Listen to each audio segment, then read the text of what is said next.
All right, welcome everyone to the Comic Sense podcast. I'm your host, Jeff Lamarca, and with me again, my co-host, Brett Chartrand. Brett, how's it going?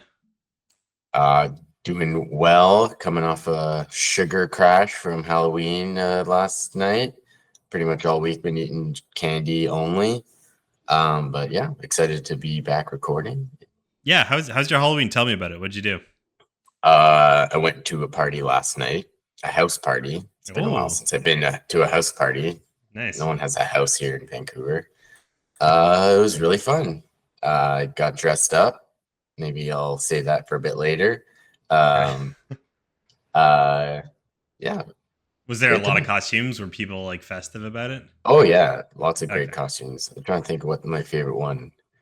Um, I feel like for a costume, a Halloween party, it's like a costume is in my mind like required an entry. Otherwise, like don't even. I have a friend who went decked out as Darth Maul from Oh, Star Wars, and he nice. did like the full makeup. Like he had the double lightsaber. It looked amazing. Like it looked like a legit like cosplay And he like like did costume. he glue the nubbins on his head? No, he didn't have that because he was wearing a hood.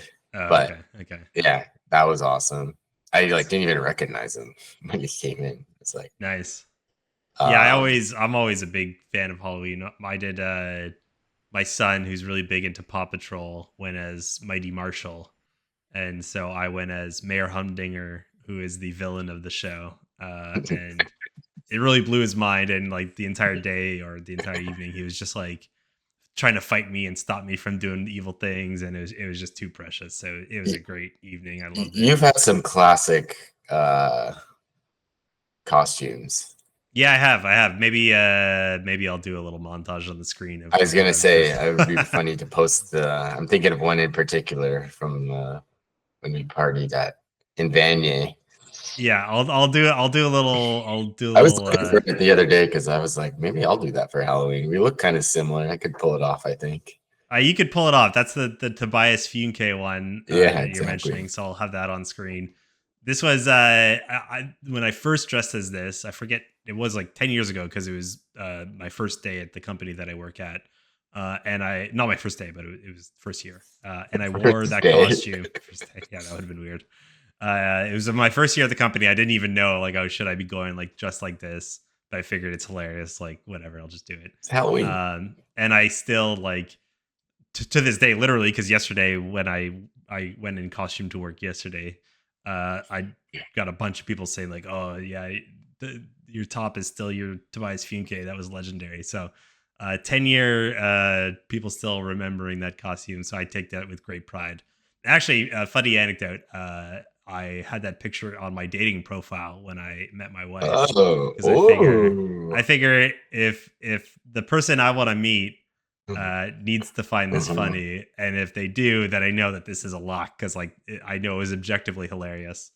uh so Yeah, yeah. Well, so anyway, maybe I'll take some notes there for my profiles. yeah, whatever you dressed up as for Halloween, which I have no idea, but we'll put that as your profile, dating profile picture, and see how that works out for you. But nice, yeah, I had a great time. The kids had a great time. Another successful Halloween too. So, yeah, it was fun. How about anything else before we dig into the hockey world? Anything non-hockey related going on in your life? The World Series happened this past week. I watched some of the games, most of the games. Um, yeah, I kind of like. I guess it's like the marquee matchup, LA versus New York. That's like, what everyone wants. But I don't know. I kind of hate that also. Like two teams that just like buy the the players, spend the most money, and it's like, of course, the Dodgers are going to win. They have like every best player. Like, Yeah, it was I don't definitely know. hyped up as like a really big World Series, and I don't Hmm. just I literally watched like 3 innings maybe total of the entire thing. Hmm. So maybe I'm wrong, but it seemed like maybe it didn't live up to the hype. Yeah, it was a Uh, letdown. The Yankees were not good. Like, they yeah. played horrible baseball. Like, Mhm. just like minor mistakes. Like, I don't know. It just, yeah, Dodgers kind of had an easy win. And Yeah, I I was like, watched 1 inning. I think it was the last game, where the Dodgers scored 5 in 1 inning, and it was just like mistake after mistake after Oh yeah, mistake there's 5 from the Yankees. unearned runs, which is like Yeah. pretty like rare in one Uh, inning. and I did have a friend, a baseball fan friend of mine, who said that, or maybe I made this connection and he agreed with me, that the Yankees are kind of like the Maple Leafs of baseball. Oh yeah, So for sure. he was really rooting against them, and I guess I was then happy to see them lose. Yeah, I think the difference too is like the Dodgers, like even though they were like stacked and have all the good players, like they look like they were having fun and like trying like every play, like and like some of the players were injured and like playing through the injuries and just like it's like the World Series. That's kind of like in the NHL where it's like you hear like when the team wins the Stanley Cup, they can't even lift it because their arms like broken or whatever. It's like Yeah. where the Yankees, like they look like they were kind of just coasting, like it's just like another regular season game, like oh like we'll get there, we'll find it eventually. It's like it's game 5 of the World Series. It's Yeah. like They couldn't find that next gear, as some people say.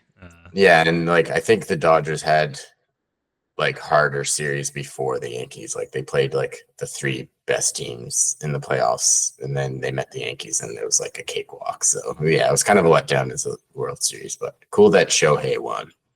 Yeah, I saw that. I mean, he's like the one name that I know in baseball, so that was pretty cool to see. And yeah, maybe I'll try again next year to watch baseball, There even though was I there find was it a like game where a incredibly. Japanese. What do you say? I was just saying I find baseball incredibly boring, but I try my best. Maybe next time. Yeah, I feel like that's part of the fun of it is like putting it on and kind of just chilling and kind of Yeah. kept like tuning in here and there. Like, but yeah, there was a game where I think it might have been the game where the Dodgers have a Japanese pitcher, and I will not try to say his name just off the top of my head. I'll mispronounce it, but because of him pitching and then Shohei, I think there was like the ratings for the game was like there was more Japanese people watching in Japan than Americans watching in the Oh US. wow, wow. It was like, So let's say like 13 million in Japan and like 11 million in the US or something like that. It's like, oh, wow. that's awesome. So yeah, That's a cool pretty for cool them. story. Yeah. Yeah. Yeah. Well, great. Why don't we move on to some Senators talk? So we are a month into our weekly podcast, and this is our second episode. So we're doing a great job there. But that means we've had a month of games so far for the Sens.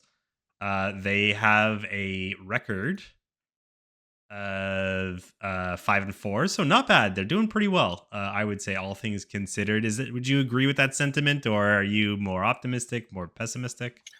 Uh, I I would say more optimistic than most fans online are. I haven't been going through the whole roller coaster of emotions that I think fans have gone on, even though they've been kind of, yeah, like just above 500. And they've had some like frustrating losses that are reminiscent of the years past. But yeah, I'm more optimistic. I think the teams that we lost to were like really, really good teams. And so I Yeah, think the fact that we put up fights against them is pretty cool. exactly. Like, there really haven't been any like complete wet farts, other than like arguably the Devils game, which I went to in person for that one. Like, that Mm. you could argue that that was like their weakest effort, but even then, like, I thought they played pretty decently. Like, it wasn't bad, all things considered. So like, I guess the Montreal game you could say was their weakest effort. But Yeah, like, yeah, but the biggest argument I'm seeing now for the diehards are like comparing advanced stats from last year to this year for this amount of games, and if you kind of cherry pick the right stats, it shows that the Sens are like pretty similar to what they were last year, but their power play is a lot better. And yeah, like, I don't know, I don't want to be overly dismissive of like the analytics or whatever. I feel like watching the games, it seems like there's a lot more cohesiveness to the Senators. They're a lot more put together. it's more I fun would to say the advanced watch. stat stuff, like a month is maybe not enough to Yeah, really put that data together. Especially if like the Sens power play is like 40%. If you're gonna say, okay, like all the advanced stats from this year is indicative on how the year is gonna play out, then you're going to argue that the Sens are going to have a 40% power play for the entire season, which is definitely not going to happen. So like all of these stats are going to level out a bit. I wouldn't panic too much about that. I think it's kind of like a take it game by game situation. And so far, I think they've been putting up a pretty darn good effort. And tonight, later tonight, they're going to be playing the New York Rangers, which will be an amazing test because they have a very well-rounded team. So after like a big win against the Blues, I think that was like we definitely fans needed it, and the Sens I think needed like us to spank somebody, like to just see like what it looks like to fire on all cylinders and stuff. Like, I don't know. I feel like the team learning a new system with like new coaches, and then like like new rookie players like JBD and Clevin are like they're keeping them together for like to find chemistry. So like there's going to be some like bad games, just like learning things, which like it seems like Green is allowing them to like learn and like not getting too low or too high on what they're doing. But like, it's like not even 10 games in, I think is too quick to make any sort of judgments of like, I think everything looks promising, even if they're not like winning that much, And that's the thing. Like what I care about the most is that like the games are exciting and they're not like putting up stinkers night after night. Like, and so far they're passing the test there. Like they're not putting up the stinkers. Every game has been exciting in its own way. Like they're totally watchable. It's watchable hockey. They're putting up crazy offensive numbers. Like the players are scoring, which is amazing to see and fun to watch. So I mean, all in all, like let's keep it riding. They're doing well. Just double check the standings here. Obviously, way too early to project on these things, but the question was, if the Sens make the playoffs, then who's missing? And the teams that were a lock were Florida, Lightning, Maple Leafs, and the Bruins, if you don't count the wild card spot in the Metro.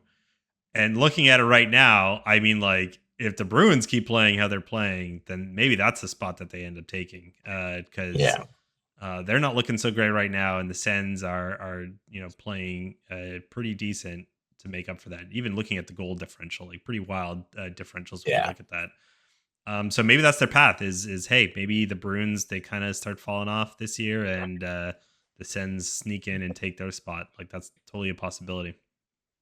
I guess like past like 5 years, it's been November is where like we've lost the season. So I think that it'll be good. Like, 2-3 games above 500, like would be progress. And like, obviously I want to make the playoffs, but like, I'm not like make or break playoffs at this point. If it's like close, we're just on the bubble and it's like, fighting like the last like 2-3 weeks, like even if we just squeak in or something, but like, I don't know. I just feel like, as fans, obviously I want them to win. I get frustrated when they lose and I get mad and stuff, but like realistically, it'd be like, let's just have enjoyable hockey with our players playing well and we like win more than we lose. I was just gonna say like maybe this is a complete loser take. But like the one thing, not the one thing, but one of the major things that I would say I just really want them to make the playoffs is because Sens fans at this point have become insufferable about playoffs. I know. So like just to shut that crowd up would be great, even if they lose in 4 games in the playoffs, like whatever. But I agree. Like I think the organization has been in shambles for the past like 4, 5, 6 years. Since 2017. The new organization is just like coming in and like picking up the pieces. So I have patience for that. I have patience for a new organization coming in, new owner, new management, all that to like get it together. This is the first year of a new coach. Like it's hard to get things going like that. So I have a bit more patience, but again, I want them to make the playoffs so that the fans can shut up a little bit. Because it's like it's insufferable right now, like on the internet or elsewhere. And like just the what the talk would be if they miss the playoffs again, like blow it up. It's like, well, everyone's signed. And they're all young, like, so like, why would you blow it up? Like, did you think like the Avalanche blew it up when they like didn't win? Like when they had like McKinnon, Landeskog, Granton's, like they didn't blow it up. They just took a while, or like the Capitals, like they lost after a second round. Do you think they blew it up? No, they just like were patient and like finally won after like 10 years or whatever with Yeah, their core. It's like exactly. you can't just like blow it up. Like what happened is the organization blew up, and then that's what like is finally getting fixed, which is like that was the whole problem in the Yeah. first place. So One more piece for me on like the overall organization this year and how it's going is the changes that were made in the offseason by Steve Steos so far, and it's not directly translated on the score sheet for every single player, but uh, from a whatever, call it intangibles, call it like yeah, how well they're playing, what they add to the team, veteran presence or whatever. Like arguably every single one of them is hitting right now. Like we're yeah, getting contributions from Nick Cousins that have been great. Noah Gregor's looked good. He has some insane speed that he brings to the team. yeah, Adam Gaudette, 4 goals, yeah, which is wild for the limited amount of time that he's played. Like 5 points, yeah. crazy. Like 8 minutes or whatever. Like Yeah, like um uh Amadio's like solid. Amadio has been solid again, not necessarily on the score sheet, but like you see the hustle, like turning over pucks, like making sure that like our third and fourth lines are not complete like wet blankets. Like they're Mhm, actually tough to play against, and you can put them in like situations and not be overly worried about it. mhm, Nick Jensen too. Like I know some analytics don't look great on him, but like in my mind, of what I've seen in how he's playing, like I'm over the moon at that acquisition. I think yeah, like what he yeah. adds versus what Chikrin looked like on our team, like I know. way better fit, way better fit. I know. But He like, and it's crazy like the Sens fans have been wanting a player like him, which is like not the biggest name, but not like a dud, just someone that like is solid that just plays like 15 to 20 minutes a night and like you don't notice him and it's like great, that's what we want. It's not someone we don't have to like constantly rag on all year. Like yeah, I think last time we recorded too, Allmark was not signed, and we were talking about butt clenching around Allmark signing, and then like shortly after we wrapped it was like the recording, day after. Allmark signed his contract. It's still early, obviously. Like he's only played 4 games. He's had some or 5 games with his like 2 minute stint in one of Oh the yeah, games. yeah. He's been fighting some injuries, so hasn't been fully on the team yet. But like by all accounts, has looked amazing as far as I Yeah, can tell. Like in the games yeah. that he's played, like I've no complaints other than maybe the Vegas game, which he really he in his own words struggled in that game. But like Yeah. otherwise, like great signing to have stability in nets for the next 5 years, and like so all this to say, not that we didn't want to call out individual players just yet, but like all Yeah. the changes from last season so far in the first month Yeah. seem to be like all hitting all in the positive direction. So you have to be Hmm. happy about that. At least gives us some indication that like okay, management knows what they're Pro doing maybe a little scouting, bit better maybe like than actually, it's last not time. just Pierre doing it by himself.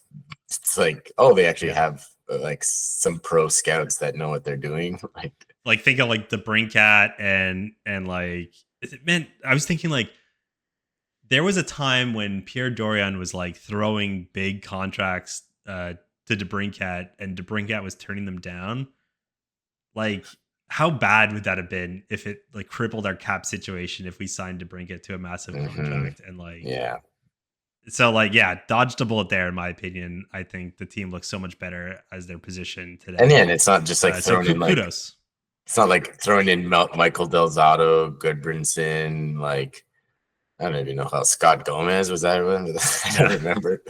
probably this guy goes a long time ago. I think when we No, last talked. I don't know. But yeah, like just like players that wouldn't make another team and we're signing them or for like a Yeah, year or two, like thinking they're gonna like save the year. Those years are yeah, behind us. Like we actually have like money that we can spend and like, you know, pro scouts that know what they're doing. And like maybe like, yeah, a general manager in an organization that's like has a vision that yeah, they're gonna go like get the players they want yeah. to fit the style of the team. Yeah, definitely. So let's get into it. let's call out specific players. Then I want to ask you, Brett, who has been hot and who has been not. Pick two players, one in each category. To start, why don't you tell me who's been hot for the Sens? All right. I'm gonna go my standout, my fan fave, Claude Giroux. I think maybe partially because every year it's like, oh, when is Claude Giroux gonna be washed up? It's like he's getting up there in age. He's like, he's not as fast as he once was, whatever, yada yada. And it's like, well, this year he's not. He's like better than last year, almost. Like he started slow, and then I think maybe that had to do with like having a newborn kid at home. Yeah, maybe. Like maybe it's like maybe days before the season, like yeah, he that'll had a do it. newborn. It was like maybe he's just tired for the first few games or whatever. But no, then he's come on strong, and like I think the Sens would be a totally different team without him. Like sometimes I'm like, damn, what would they be like if Giroux wasn't there? Like maybe that's like kudos you can give to Dorian is the fact that he did snag that one, and it's worked out quite well. But he's from Ottawa. He could have been anyone here. He's like, I'm going to Ottawa. I don't give a shit. Give me whatever money you want. But like, yeah, I don't know. He's just so smart. I love the game. I don't know. I forget which game it was. They were losing, and he got a goal late in the empty net, and like didn't cheer, didn't go and like give the high fives at the bench. Just like went straight to the faceoff circle and like was like directing the players where to go and like kind of making a plan for to score another goal. Like I love that attitude. You need like a winning attitude like that. And like, he's always pissed off and like, doesn't look happy and stuff. And like, I just love him as a player. And then he's like, he's like, I don't know, 5-game point streak or something. Like, yeah, he means business, and his compete level is like next to none on the team, which is and he's just so smart. Like he just makes such little smart plays, and like he's playing with a good line. He makes his line mates better. It's like, yeah, that line's awesome, and he's definitely part of the reason, or the main reason in my mind. Yeah, it's amazing how like any line he goes on immediately becomes like their biggest like output line, as long as he's a part of it. So, and he's playing on the second power play, which maybe a veteran like that might make a stink about, but he doesn't give a shit. He's playing. Well, look, who's out there with me? Amadio? Yeah, great. I'll give him passes or whatever. And you can't complain either with how well their power play is going. So, exactly. Yeah. That's my hot. What about you? Right, What's for your me, hot? I'm gonna go with player who I would say has surprised me the most in a pleasant way. So going into the season, Jacob Bernard Docker was not even listed on the starting roster. It was Hamonic in his place as the 6th D, or the third right D. But with Zub going down, he had to step in, and he's looked comfortable. Like, he has not looked out of place at all. He is throwing the body, which is awesome. He seems steady at times. Like, it's not like he's panicking. Like, he could be a player that all he needs is like reps in the NHL, get more and more time, and like he'll just fit comfortably in that role. So, in my mind, the way he's playing, like, no question, when Zub comes back, you pull Hamonic out and JBD stays in, and like, hopefully the coach sees that. But based on how the players are playing, it'd be hard to ignore that. So yeah, JBD is my who's hot, and had to give him the star for the month. Very pleasantly surprised with how he's playing. Yeah, and it's cool that Green has kept him with Clevin the whole time too, like trying to build on their chemistry from North Dakota, and like, yeah, I'm sure they're friends, and I don't know. I just think that's kind of how organizations should work. Like, get your top pairing on your like AHL team or from like college to like play together. Like, I mean, that's how like Dorian was like drafting for a while, just like all from like North Dakota. Got like 4 players, like Pinto, Sanderson, Clevin, JBD. Is that true? I think so. Yeah. Yeah. But yeah, so like that's kind of how you should do with things. Like have players play together that have been playing for a while. So that's cool. And Clement looks good too. So that's a good, solid pairing. All right. So who in your mind has not had the best start to the I season? was gonna do Hammock, but I think that's too obvious. It's like he's never been hot on the Sens, so I don't think it's very fair. I don't know if there's much we can say about it, but I want to say one thing which I found like really funny is Travis Green was asked about Hamonic and like how his play's been, and Travis Green was like, basically he said positive things, right? He's like, oh, he's I know what you're competing, gonna say. he's playing well, like whatever, and the fans just like lost their mind. There's all these memes about like, oh, our new coach is just like the old coach. How can this be happening or whatever? It's like, in what world would some like a reporter ask a coach like, how is this player doing, and the coach is just like, they're dog shit, they're the worst player on our team by a mile? Like, they're not going to say that. Like It would be only calling out the player. I'll be also be calling out like Steos. yeah, Like, hey Steos, give me somebody better to be there. It's like, well, no, we don't have anyone better. Zub's injured and there's no one in the AHL. exactly. Like, it's like, so you're basically like, it's a failure of our organization that we don't have a better player. It was like, well, it's not Steos' fault. It's Yeah, the past organization. So it's like, what does he win by saying anything? And like, Hamonic's old, he's not like a young guy that he could like push some buttons to get him motivated. It's like, he's not gonna be like, yeah, in a perfect world, we wouldn't have to play this guy. It's just like, yeah, he took the high road, which is cool. And like, I also think everyone likes Hamonic, like in the dressing room. Like, yeah. so I don't think it would win any favors if. Oh, for sure. Yeah, like I think it's to me the true test will be when Zub is healthy. What does Travis Green do in terms of keeping JVD in the lineup and taking Hamonic out? That'll be when the panic will be a little bit more warranted, I think. If he keeps Hamonic in, then I'll maybe side with the fans on that one and say, I don't know if I would do that in that position. But in any case, yeah, I think it's totally justified if you want to have him as your not player. I Yeah, think why not? We it would talked be about him enough, more than just how bad he looks on the ice, too. Like, yeah, yeah, like there's he's had some okay stretches that were like better than last year, like maybe that's just like a sign that the rest of the team looks better. And also he's playing with Sanderson. But I guess that would be like kind of the worst part is like he's playing with Sanderson. Like imagine Sanderson had Zub, like yeah. Sanderson be like flying out there. Like he has to It kind of stay back and play more reserved. it pretty notably has been bringing Sanderson's game down. Not that Sanderson looks bad by any means, but like Kind of just looks Sanderson like plays way better with Zub than he he does doesn't with look like a Hamonic. superstar. He kind of looks like just like, like one of the better Exactly. defense on the team. Exactly. Like, Speaking about defense, I'll go ahead with my not of the month, and that's going to be Thomas Shabbat. And I don't want to be too harsh on the guy. Don't want to be too harsh on the guy because here's what's happened this year. So it's very clear that the coach and the organization even has said, okay, Jake Sanderson, you are now our number one D. Like that is now completely solidified going into this year, making Thomas Shabbat the second D, at least in the left position, but arguably overall.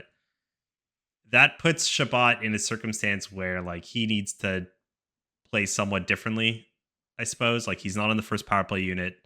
he's not playing 30 minutes a night. Yeah, like the pressure. Yeah, he's not playing as much time. The pressure is off of him from an offensive perspective. Like he doesn't need to contribute as much offensively because we're seeing that from Sanderson. So with all that being said, he is still, I think he's struggling to adjust. And to be fair, like I think they've even said as much. Like I think Green said in an interview recently, or chatting with reporters, he said Shabbat is adjusting to a new role within the team, and he's like getting used to it. So that's why maybe he looks a little shaky out there. But yeah, like you said, like if you're playing 4 or 5 minutes fewer a night, even 3 minutes fewer a night, like you would expect the play to improve, and I would hope to see a bit more of that improvement coming from Shabbat moving forward. Yeah, I think I've noticed the past 2 or 3 games some like old Shabbat, like jumping into play and like holding on to the puck and like yeah, I guess I don't really like when he was like at like the top of his game, you never really thought of him defensively. It was just like, Yeah. like on the power play and like, there's like that one goal against the Leafs where he like had like he deked out the defenseman like top shelf, like that old Shabbat. Like we've seen some flashes of that this year, and I think he's getting his confidence back. And Yeah. he's like, yeah, maybe he's like, yeah, maybe he hasn't really like hit him that he's not the top guy anymore, and he doesn't have to play that way. He can kind of just like, yeah, like I looked at time of ice the last game and was like, everyone was under like 25 minutes. Like Sanderson was under. It's like, man, that's so nice to have. Like Yeah. the Yeah. last few years, because like, yeah, also Shabbat's been injury prone. It's like, well, yeah, because he's playing like 30 minutes a night. It's like, Yeah. so yeah, I don't know. I think he'll settle into having a decent season. Maybe not like the highs of old Shabbat, but yeah, we don't need him to be that. You just need him to be like, yeah, second pairing. I will say his pass to Stutzel against St. Louis for one of Stutzel's goals was like unreal. Like that was Yeah. next level play. Yeah, and that was so like kind of a patient play. He like kept it on a stick and waited. And yeah, So I don't know. I think more of that hopefully. I see him turning it around this year. I see Yeah. the whole team turning it around this year. Yeah. All right. We have a little bit of a fun segment. We're gonna do fan or listener mailbag. So our listeners have sent in some questions, some audio questions, or I don't know what they are actually because I You got haven't to heard any of mime them. picking up a bag. There's the mailbag. So we have some calls from our viewers, our listeners. We're gonna get them on here, and we're gonna answer some questions. So why don't we get going? I'm really excited for this This one is because I from don't know who Josh. the hell listens to us. Yeah, that's a very good point. Yeah. Well, I think how many responses did we get? Like 6. That's probably our total Amazing. viewer count. So all of our viewers have called in. Thank you. All right. So here is Josh from Ottawa. Trivia question for the boys. In Senators history, there are 5 players who wore the number 19. Can you name those 5 players? You can pause it here and then I'll take a break and say the answers. All right. So first up, we got some trivia from Josh. Ooh, trivia. I was 5 ready. players with the number 19. I think, Brett, you're more of a Sens trivia guy than me. I have a horrible memory. Well, I think we could both think of 2 right off the top. Yeah, 3 right off the top. Well, the easy 2, I'll do the 2. I'll start, Okay. and then you can close this one out. So we got Drake Batherson. That'll be your number 1, and then one of my favorite players of all time, Jason Spezza, J Spez, number 2. So so I would say, like, strategically, were there any players between Batherson and Spezza? I think there has been, because when Drake came to the team, Spezza wasn't on the team, right? Correct. So I think Drake couldn't be 19 because somebody else was, but I can't think of who it was. All right. Maybe. I don't know. I'm thinking one other person I know for a fact. Alexei Yashin. Alexei Yashin. Yeah. Okay, there's 3. Okay. And then I'm thinking before Yashin and after Spezza are the other 2. Yeah, before Yashin and after Spezza, and like, I think the before Yashin one, I'm not gonna be able to get that one because that's like really before my time of being able to read numbers. And then it would be a cup of coffee player that the Sens got. That would like have a been Delzato or somebody that was like that. Like, yeah, so not Delzato, I don't think. But I'm thinking like we should go back to our Who's That Senator trivia. Karkner. The person's on that. Sorry, who? I'm just saying Matt Karkner. I know it's on him, but I'm just going to say, I think he's 39, actually. 39. All right. So do you want to call it and say we're stumped at 3 and we're Yeah, just we're stumped. we're Stumped bad us. Sens fans? Okay, Oh, we Josh got is the big gonna. three. We got the big three. Yeah, there we go. We're not idiots. All right, Josh is gonna let us know then.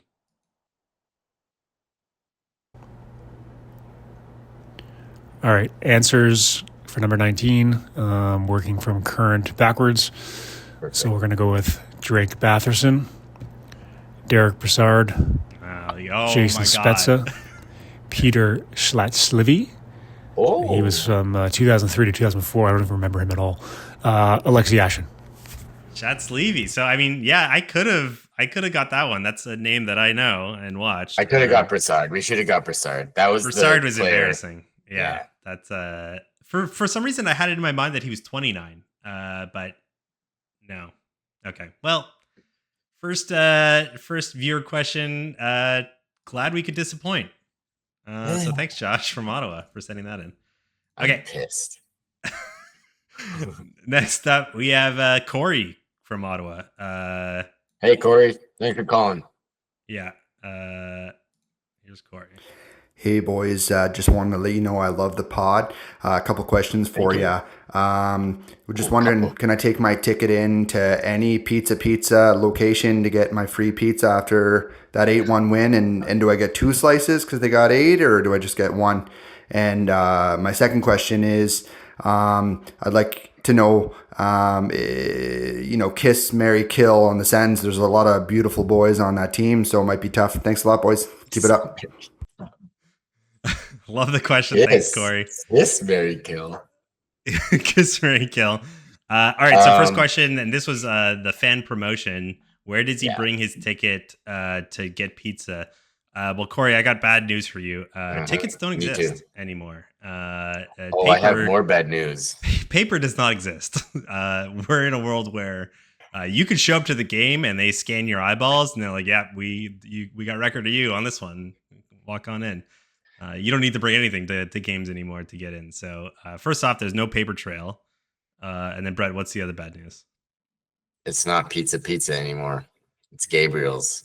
That's probably where Corey made his first mistake. He went into the pizza and they laughed him out of the establishment because he's trying to get free pizza for the win, but it's actually Gabriel's. Yeah.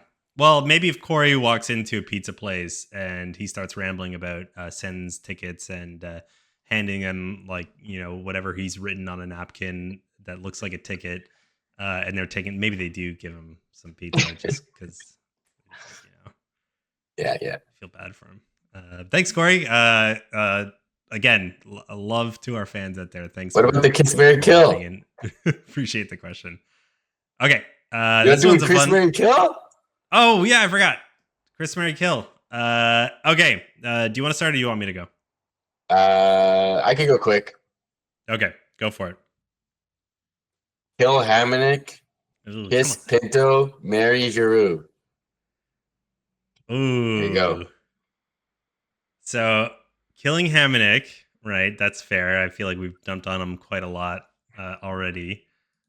Kiss Pinto, that's a great one. And then marry Giroux. I mean, that is incredibly, incredibly hard to argue with. Like that's a tough one. But I think you've pretty much nailed it 100%. I'll give another one. I'll try to keep it separate. I'm gonna say, kiss Zach McEwen. I like the stash situation. I think he's a good-looking gentleman. Big strong man. Strong man. He'd protect me if I kissed him. So we'll go with that one. I really don't want to kill anyone other than Hamonic. And by killing, I mean just please get off the team. Yeah, I would say overall I'm okay with how he's played, but how depressing the Vegas loss was, I gotta kill Nick Cousins for the penalty he took at the end of the game. Yeah, good point. Yeah, it was so bad that in that moment, awful. I was like, I want to root for you, buddy. Like so far you're playing well, but that was extraordinarily boneheaded. So I'm gonna kill Cousins for that one. Sorry, Cousins. I'll revive you at some point. And then I'm gonna have to marry Brady Tkachuk because he's an absolute beauty. He's not the best looking guy in the world, but like he'll make you laugh. No, he'll protect you. He's a leader. He'll do some he's a dad. Yeah. I think that's a solid marry right there. He would take me to St. Louis. Yeah. Downtown St. Louis, going on a Exactly. town. Yeah, nothing wrong with that. All right, thanks, Corey. Appreciate the question there. Okay, moving on. This one is long distance. We're gonna get the next long question. distance. What? Alex from the UK. What? Hey guys, this is Alex out of the UK. Long time listener, first time caller. So actually, just recently a new Sens fan, thanks to Jeff. So I got a couple of questions. So I'm still kind of new to watching NHL and stuff, but I was getting really into watching the trades and seeing who were getting in the summer. But I have two questions.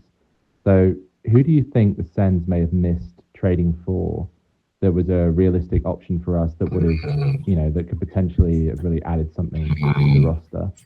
And then where do you feel we need to be by Christmas in order to make the playoffs? That's my second question. Thanks. Damn, great questions. Great questions, Alex from the UK. I have a good one for the first question. Cool, I'm stumped there. I won't say trade if I can cheat a little. Hopefully I can cheat. But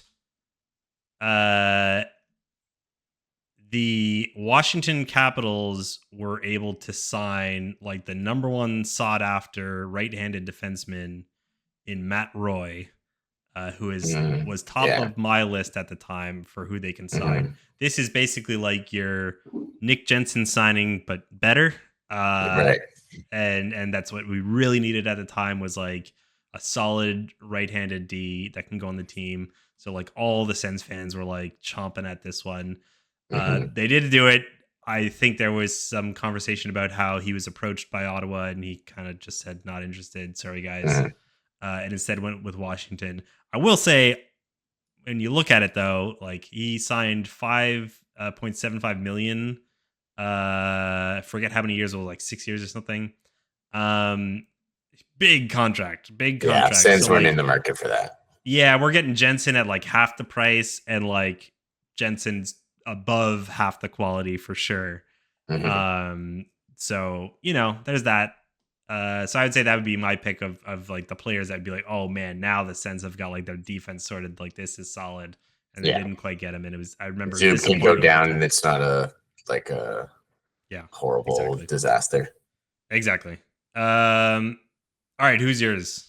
I could say in the same thing, and this is like, I don't really know the player, but similar thing, and mostly because Zoom was injured, but like Liljegren or whatever, he just got traded from the Leafs. He was kind of like extra on the Leafs this past like the start of the year, and it was like, I don't know even if he's that good, but it was still like somebody the Sens could have traded for this year that was like out there, after everyone signed, and like he was like an option to pick up this year for them that's not like at the trade deadline. And then he got traded, and then what he was traded for, I was like, okay, well, the Sens for sure weren't like gonna give up draft picks and stuff. Like, well, here's the thing, Brett.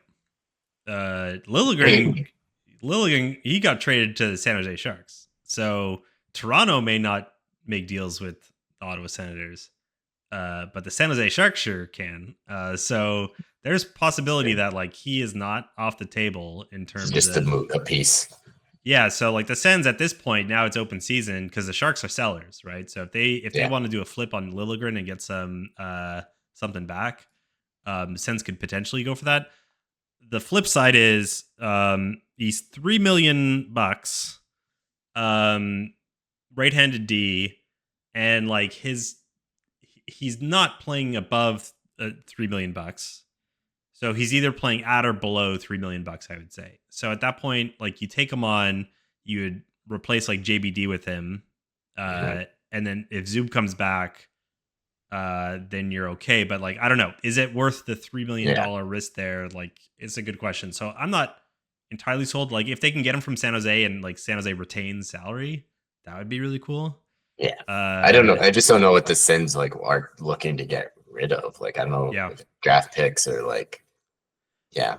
I mean, I at this don't point, know. if I'm the Sens, I'm like, I think forwards are fine. Like they've shown that they have some good forward depth. Like Pinto's out right now and they're doing well. Um, but if Shabbat goes down, and he's going to go down because he gets injured, Mhm, like their left side is now looking real sus. So I would mhm. say they probably need to be on the lookout for some left-handed D. And Clevin, I think, has been playing fine, but like, can Clevin play like a full 82 games and still look fine? Like, it might be a lot for him for his first Yeah, season. So yeah, maybe the Sens need to target like a left-handed D. Maybe they go for Jacob Chikrin. yeah. I Uh, feel like overall they're probably just like, let's see what we have right now, yeah, 20, 25 games, and then like, yeah, like I don't think there'll be sellers at the deadline if even if they're out. Like I don't, they're not going to be blowing it up or anything. Like it'll just be like we'll retool in the off season or whatever. But yeah, I think they're being patient and like seeing what they got and yeah. see yeah. Oh yeah, and then the second question, What was the second question? where we should be by Oh, Christmas to make the playoffs. yeah, I'm clearly not very good at this. I just hear Yeah, one question only. good question. I would say, I mean, above 500 is like the absolute bare minimum. But I Hmm. would say like they need to be 3 or 4 games above 500 to be remotely close to being competitive, at least from like a mental point of view. Yeah, Uh, mental and fans like staying checked in because if they're yeah, like we were saying a bit before, and like I don't know how long Alex has been following, but like we would go on like horrible West Coast road trips in November, lose all of them, and then we'd be out of the playoffs by the end of November. So it was like we don't. It's not even Christmas and we're out. So it's like if we kind of get through November, and there's some, because the World Juniors are in Ottawa this year. They're going to be on the road in December a lot. So I think maybe like we could say like 500 on the road and then a winning record at home. Like that would be like solid progress for the team. Um, but yeah, I would say like a wild card spot at Christmas would be really awesome. yeah. I'm trying to find the standings last year at this time or Christmas time. Um, I'm having trouble pulling them up right now. But yeah, I mean they were underwater. That's all I Yeah. remember. They were certainly underwater Mhm. around the holidays last Christmas, and that add to all the drama that was going on with the team as well. Like it was just Oh real yeah. real bad situation to be in. So yeah, I would say like 4 or 5 games above 500 is like the absolute ideal. Anywhere at or below 500 is like okay, it's this is another wash, unfortunately. Yeah, and then the fans are checked out, and it's just bad vibes after that. Like nobody's going Yeah, to the games, no one cares about the team, and then even like when they're already, they're not mathematically out of the playoffs, but then like it's been a common thing for the Sens for years of like they're out, but then near the end of the year they go on a hot streak, and it's like, well, okay, yeah, maybe it's because you have no pressure now and nobody yeah, cares, but it's like, where was this in November? Like, yeah, exactly. All right, we are again approaching record-breaking podcast time. We have some more questions to get to, so I'm going to shift it to this one's from Kelvin from Vancouver. Fan of the pod, Kelvin. Let's hear it. hey, Kelvin, thanks for calling. Hello, Comic Sans. Longtime listener, first time caller. Wow. I'm just wondering, how will Shohei Ohtani winning the World Series affect the Ottawa Senators offseason? Thank you. I will eagerly await your answer. Okay, let's unpack that one. Yeah. So, baseball fan of Ohtani. How will Ohtani winning the World Series impact? I'm assuming the 24-25 offseason. So, Yeah. so next year's offseason, how will Ohtani impact that? Brett, I'll let Well, you I take think, this one. Yeah, I think maybe like the Senators will have to start looking at some more Japanese hockey players, see what they Yeah. can find in the professional Japanese hockey leagues that are over there. See if they could find like a diamond in the rough and bring him over, and then he could play goalie and center at the same time. Here's where I'm taking this one. I think Kelvin is alluding to Otani's done it all at this point, right? He's won a World Series. He could do everything in baseball. Do the Ottawa Senators sign Shohei Otani? Is the question. Yeah, I think so. They got a new owner. They could give him a $500 million just to come to Ottawa. He could play goalie. He could play defense. He could could play forward. He could fix doesn't up the matter. OC Transpo. Yeah, he'll solve the fix the parking train. issue. Could be the prime minister. Probably be prime minister. We need a better mayor here. I'll vote for him. Yeah. So Great the question. answer, great question. The answer is everything. That's what Yeah. What will happen with the Senators offseason. So thanks, Kelvin. Move along. We got another one from Simon from Ottawa. So let's Simon take it away. Hi, Simon here. Long Hey, time Simon, listener, thanks for calling. first time caller. I have a question for you guys. Now, I know you both despise the Maple Leafs. So my question, well, two questions. First, who is your all-time favorite Maple Leafs player? And Ooh. second question, who is your all-time least favorite, most hated player? Thanks, guys. Wow, great question. Great question. Yeah, I like that a lot. Wow, that's hard. I'll go first for all-time favorite, and I'll make it extra spicy because I'll go with a player who's active on the roster currently. Wow. And I will say William Nylander. I want like a hashtag free Willie. Let's get Willie off this roster and on to a team that embraces him for who he is. Like, I watched a little bit of the Amazon Prime documentary thing, and the first episode was on William Nylander, and like, seems like such a cool dude. He's like very grounded. He doesn't get caught up in all the drama like that the city pours on him. And for whatever reason, he just keeps putting up with all the trash that goes on in Toronto. So, yeah, off the top of my head, I would say he is potentially my all-time favorite. If he was on any other team in the league, he would be one of my favorite players. So I agree with that. Yeah. I'm going to go old school. I think maybe I was young. I hated him because he was on the Leafs, but I think I just liked him. I liked Cujo. I liked him as a goalie. It just sucks he beat the Sens so many times, but like I never hated him. Like I just think, he was a great goalie. Like too bad he's on the Leafs. That's a good answer, and it was. He always had like iconic masks and stuff, like and pads. And when you're a kid, like that stuff is always so cool. But exactly. And it's like his nickname, and he played on the Blues and stuff. It was like interesting. None of us said Travis Green, but sorry, bud. Maybe next time. Nah, he's memorable. Okay, most hated player then. Yeah, this one's hard as heck. That is a hard one because there have been a lot of players to hate. I'll rhyme off a few. Like looking at currently, Domi is a player that's hard. Well, sorry, both Domis you could say. Max and his dad, easily very hateable players. A lot of like the shit-eating grin type players play for them. Punchable faces. Darcy Tucker is like. That would be a hard one to not pick. Darcy Tucker is like one of the supreme idiots to ever play. But yeah, why don't you, Lockwood and Brett, do you have any specific one in mind? Well, I was just going to say like the trifecta of Domi, Corson, Tucker. Yeah. Like, oh my God. The team was just hateable then because of those three guys. Like I even like imagine those three guys that weren't on those teams. Like they had like, I'm maybe like mixing up the years, but like I don't know, like Sundin, he's like a gentleman player.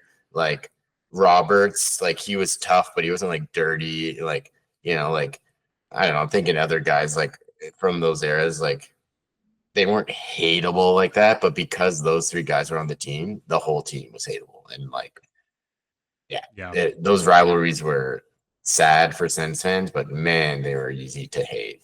Those guys. I'll toss another one out for the sake of recency to go with a recent player, Tyler Bertuzzi. Oh yeah, talk about like punchable faces. I don't want to slander the guy, but I think he's also like anti-vax. I think not many people like him in the league. I think. He doesn't seem like the sharpest tool in the shed, and just seems kind of like an idiot. So yeah, one of the players that I'd toss up there is not likable. Yeah, too many to choose from, really. But yeah, there you go. I'll throw out one more little obscure one. Aki Berg. Oh, what do you got against Aki Berg? Oh, he can barely skate. Yeah, that's a good thing. He's tanking the Leafs. That's true. Yeah. Great question, Simon. Thanks for watching. All right, we got a couple more before we wrap. These are video questions. So let's toss it over to the video portion of the pod. And this one's coming in from Brett's nephew. Let's go ahead and play this. Go. What are you for Halloween? All right. Thank you. Brett's nephew. The question, I believe, was what were you for Halloween? We've already chatted about me. I was Mayor Humdinger. Maybe I'll send your nephew a picture of that. Maybe if he's a Paw Patrol fan, into the Paw Patrol lore. Oh, I think he is. Probably. Who isn't at that age? Brett, who are you for Halloween? I went as a Juggalo from the Insane Clown Posse universe. I think I've done it before, and it's kind of a last minute costume. Got some help with the makeup, and put on some kind of douchey looking clothes. I could put up a picture later, but yeah, it was good. It was a fun one. I bought a bottle of Faygo to go with it as a little prop. Nice. That's a good one. That says so. Juggalo is your like not sure what to do last minute costume. That's like your safety net then for Halloween. Yeah, I was making the joke the whole night that it was like not a costume. It was like, this is the only night I could finally be myself. That's a good one. That's a good one. I like that. Yeah. Well, thank you, Brett's nephew. Great question. Yes. Did you any insight what Brett's nephew was dressed as? Shoot. I don't remember. I can get a picture up. Okay. I know his older brother went as Link. Oh, that's cool. That's a good one. I saw a picture. It's I think. Oh, shoot. Dang. I was out yesterday and I saw a few Links, and they were like the old throwback Link outfits. Yeah, pretty cool to see. Yeah, that's exactly It's pretty neat. I like how Link is making a comeback. So, while you get that ready, I will go ahead. We have one last question, and it's another video question. This one's coming in from Brett's niece. So let's listen on in. Go. I asked if you could come over for a barbecue one day. Simple answer. Yes, 100%. I would love to go for a barbecue. What about you, Jeff? Do you want to go over to my niece's house for a barbecue? I mean, is this like a hamburger hot dog situation? Is there like a potato salad on the side? What's the vibe that you're getting from Brett's niece in terms of barbecue type? Hot dogs, hamburgers, potato salad, some beer, maybe some lawn games. All right, I'm locked in. You might not be able to eat the bun though. It's just gonna be the dogs and the meat, no buns. Okay, interesting. Yeah, sure. Why not? I could. Was that paleo? I could do that for a day. Maybe it's beans and wieners. Beans and wieners. That's a risky party. But yeah, sure. Name a date, send an invite, and the Comic Sens podcast will definitely show up. Thanks so much for the question. Live. Yeah, live. Live from barbecue pod. That's a good idea. I think we have some ideas in the queue for pod types, and a barbecue pod is a good one. So yeah. My heart has been warmed by all of our our loyal fans sending in those questions. Surely that won't be our last our last question Q&A pod. We'll Yeah, do we should another do one it for again. sure. But thanks so much. Really appreciate everyone giving in their questions there. Yeah, thanks. Good questions. Great questions. All right, I think that's it. Again, continuing the trend with pods closer together, the weekly pod, 1 month old, and also our shorter pods. We're about an hour with this one. So again, nailing it. We'll keep it up. We'll see you in a week with another half-hour installment of the Comic Sense podcast. So thanks, everyone. See ya.